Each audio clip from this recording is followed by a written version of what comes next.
demo second time in 20 years. Put the cement board down 20 years ago.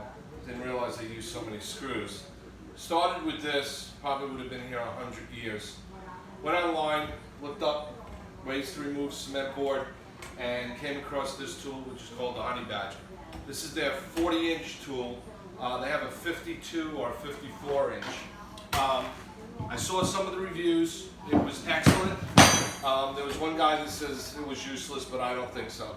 This has been done in less than an hour. And that's carrying stuff out and everything like that. Okay, let's see it work. Here we go.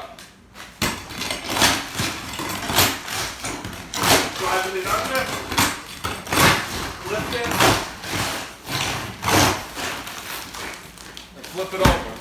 This is the only thing you need. You may need a utility knife just to get off some of the fibers underneath if it doesn't break clean.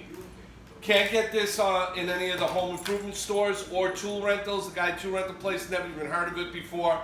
It's fantastic. Probably later on we'll be doing our floor in the dining room, and I'd like to see how it works on that.